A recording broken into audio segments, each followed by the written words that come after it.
Welcome to the PSL Property audio update for July 2016. I'm Paul Hotey and I'm a commercial property lawyer working in Lexis PSL's property team. This month's highlights include cases on implied repairing covenants, refinancing and negligence, building schemes, incorrect break notices, promotion agreements, payment of service charges and estate agent fees. The first case involves implied repairing covenants. In Kumar Asami v. Edwards, the Supreme Court considered the extent of a landlord's statutorily implied repairing covenants where the landlord is a leaseholder who has sublet a flat in a block owned by the freeholder. The Supreme Court, allowing the appeal of a long leaseholder of a flat in a block of flats, held that an injury which the respondent subtenant of the flat had incurred on a paved area outside the block had not been caused by the appellant's failure to keep that area in repair, in breach of covenants implied into the subtenancy by the Landlord and Tenant Act 1985. The judgment is helpful in clarifying the extent of implied repairing covenants in short leases where the landlord is himself only a tenant of a flat. It is also of great assistance in explaining when notice of disrepair is and is not required. The court pointed out that where the demise is internal and non-structural, the application of the rule means that the tenant will not have to have given notice where disrepair arises in structural parts of the flat that are not demised. The second case involves negligence in refinancing. In Toyota International Limited in liquidation versus De Villiers Surveyors Limited, the Court of Appeal issued a landmark judgment in a professional negligence case that will have wide-ranging ramifications across the lending and refinancing industry. The Court of Appeal allowed an appeal against summary judgment granted against the claimant on its negligence claim against the defendant's surveyor, where the claimant alleged loss as a consequence of the defendant's valuation of a development which the claimant had taken as security for a refinancing transaction. The but-for test of causation did apply, but when correctly applied it led to the conclusion that the defendant was liable to the claimant for the whole of the loss that flowed from its negligent valuation. The judge's application of the but-for test had failed to take into account the structure of the refinancing transaction. This case involved the valuation of a property development in Sunningdale, Berkshire. Solicitors acting for the bridging provider Toyota International Limited against De Villiers Surveyors Limited. Toyota had sought to recover from De Villiers the £890,500 loss it suffered arising out of the refinance loan, claiming a second valuation report had negligently overvalued the property. In an earlier hearing in the Chancery Division, the court ruled that Toyota's loss be limited to £272,700, the amount lost in topping up the original loan.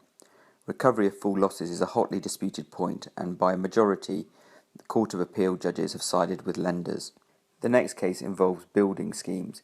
In Birdlip Limited versus Hunter and another, the Court of Appeal considered what is required to establish a building scheme for mutually enforceable restrictive covenants.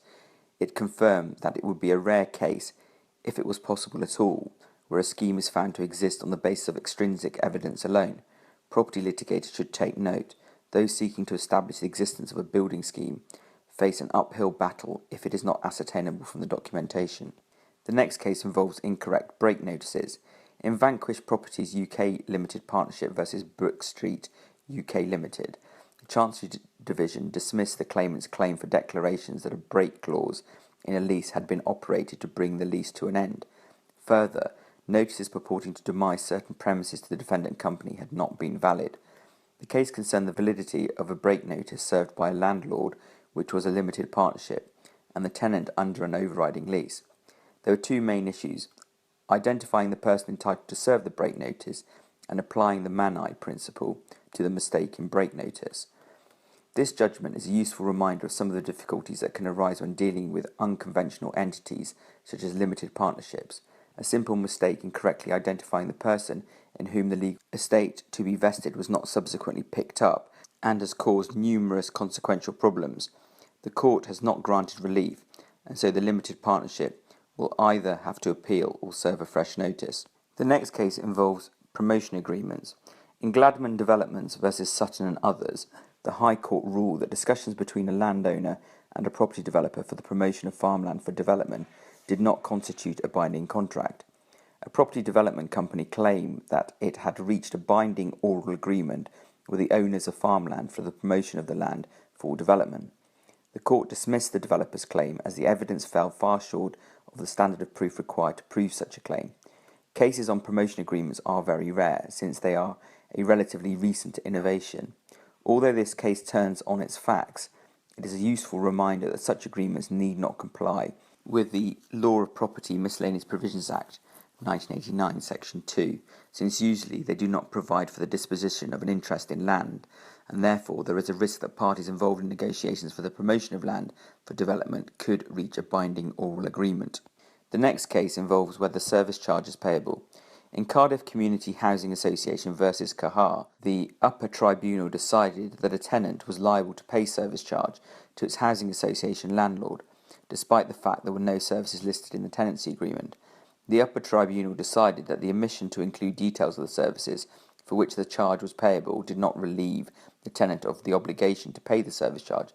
The tenant had the means of knowing what the services were by inquiry and agreed to be bound by the terms of the tenancy agreement, including the obligation to pay for services. Finally, in our news analysis, Michael Green, lawyer and founder of CaseHub, outlines a proposed class action to challenge the legality of estate agent Foxtons levying what the members of the class action feel are inflated and unnecessary fees on tenants. Thank you for joining us for this PSL property audio update. We hope you found it useful and will join us again next month.